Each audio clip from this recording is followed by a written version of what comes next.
Saya Wasis Okabi, kata bicara di podcast saya yang kesekian kalinya.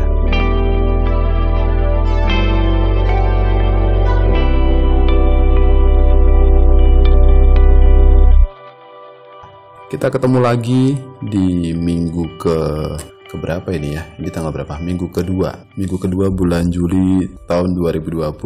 Semoga saja teman-teman semua yang sekarang lagi mendengar masih dalam keadaan kondisi yang baik-baik saja, tidak ada masalah, dan apa yang diinginkan sekarang sudah terwujud atau masih on the way. Di podcast saya sebelum ini saya sharing soal buku The Secret, kenapa hukum tarik-menarik yang mungkin pernah kita baca berkali-kali dan sudah kita praktekkan itu belum terwujud. Yang kemarin adalah salah satunya adalah kita tidak ada action nyata, kita tidak melakukan tindakan nyata untuk meraih itu semua. Karena pada dasarnya hukum tarik-menarik yang ada di buku itu hanya sebatas menciptakan feeling good gitu ya, perasaan tenang, damai, dan lain sebagainya. Ya memang betul, kalau orang tenang dan damai, melakukan apapun itu gampang. Melakukan apapun itu penuh dengan gairah. Tapi untuk menjadi damai itu memang tidak gampang. Karena kita setiap hari dihadapkan di kondisi yang kita tidak bisa menebak gitu ya. Kita tidak bisa menebak dan kita tidak bisa mengkontrol.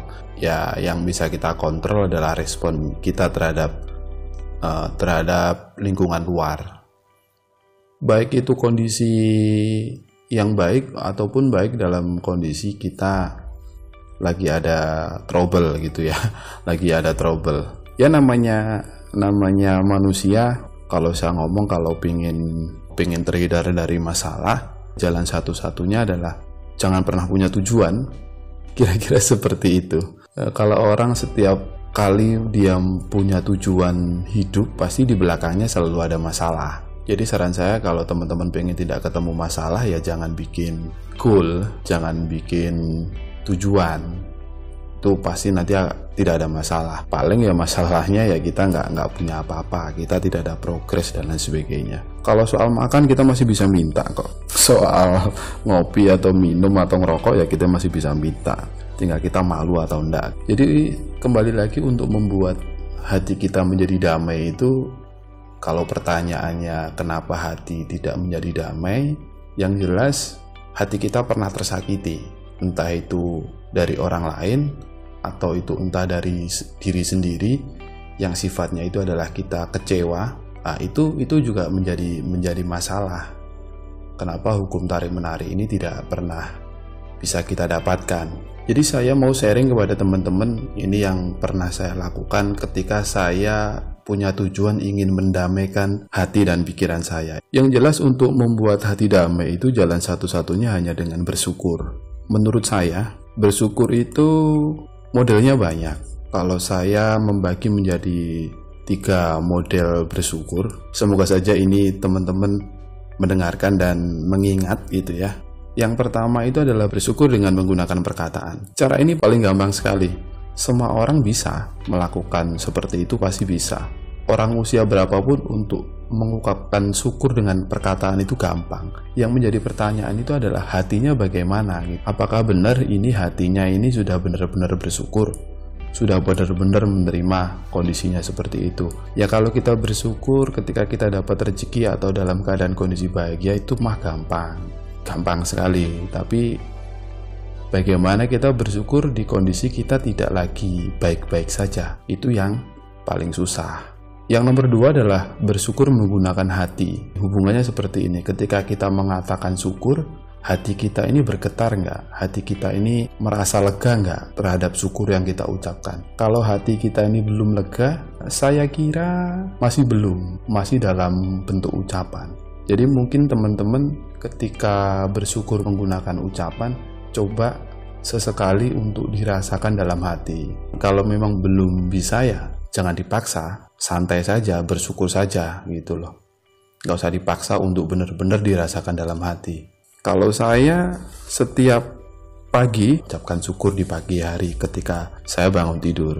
Saya mengatakan terima kasih Tuhan untuk setiap penyertaan-Mu ketika kami sekeluarga tertidur dan pagi ini Engkau bangunkan kami semua dalam keadaan kondisi sehat. Terima kasih untuk segala kejadian yang sudah Engkau izinkan kepada kami semua, dan saya yakin itu semua pasti yang terbaik buat kami. Dan hari ini kami sekeluarga beraktivitas, izinkan aktivitas itu bisa berjalan dengan sesuai rencana. Itu yang biasanya saya omongkan di pagi hari setelah bangun tidur.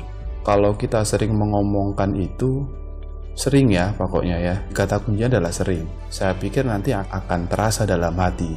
Nah, kalau sudah terasa dalam hati, baru ada tahapan bersyukur yang terakhir, adalah bersyukur dengan tindakan. Maksudnya apa bersyukur dengan tindakan itu? Kalau sudah hati dan pikiran ini sudah bersyukur, yang jelas satu hari itu kita melakukan sesuatu tidak ada mengganjal dalam hati. Jadi kita benar-benar rileks, benar-benar tidak ada beban. Kalau kita masih melakukan sesuatu atau melakukan aktivitas, kita masih sering mengeluh, berarti ya memang tahapan ke-1, keduanya belum selesai. Kalau tahapan ke-1 dan keduanya sudah selesai, bersyukur dengan tindakan itu pasti gampang. Dan banyak teori mengatakan bersyukur itu gampang. Kalau saya ngomong bersyukur itu susah, benar-benar susah. Karena cara kerja bersyukur yang benar itu, kita menerima kondisi kita, baik dalam kondisi paling terburuk maupun kondisi paling bahagia. Kalau kondisi paling bahagia, gampang. Tapi kondisi paling terburuk itu yang susah. Ya kalau tidak percaya, coba saja. Ketika kita sedih, ketika kita punya masalah, coba aja bersyukur. Bisa nggak? Dan di beberapa teori itu, ketika kita punya masalah ya memang kita harus harus bersyukur. Tapi perintah bersyukurnya itu seolah-olah memaksa. Saya kasih contoh seperti ini. Kita disuruh berpura-pura tersenyum, kita disuruh berpura-pura bahagia, kita disuruh berpura-pura baik-baik saja. Ya kalau kita selalu berpura-pura dalam keadaan kondisi kita ini sebenarnya tidak baik-baik saja, ngapain gitu loh. Kalau saya sih lebih suka adalah jujur. Maksudnya jujur itu dalam kondisi apapun itu, kalau saya sih seperti ini. Kalau kita punya masalah ya pasti ada penyebabnya. Masalah yang kita terima hari ini itu rata-rata itu buah dari perbuatan waktu lampau. Jadi kalau saya ngomong itu adalah karma. Boleh percaya boleh enggak, kalau kita waktu lampau itu melakukan hal yang sifatnya itu negatif, suatu saat kita pasti akan menuai. Jadi masalah yang kita terima itu sebenarnya adalah kita sendiri yang membuat, bukan orang lain yang membuat. Jadi lebih gampang kita menyikapi terhadap masalah itu. Jadi ketika kita ada masalah seperti itu, kita lebih gampang untuk merilis dan melepaskan, ya memang iya saya sendiri yang salah. Jadi jangan pernah mau berpura-pura untuk tersenyum. Karena setiap apa yang kita lakukan itu pasti ada alasannya. Kalau kita mengakui kesalahan itu ya sudah, kita ngomong kita salah gitu. Kalau kita sudah menerima dengan benar-benar, barulah kita bisa lega.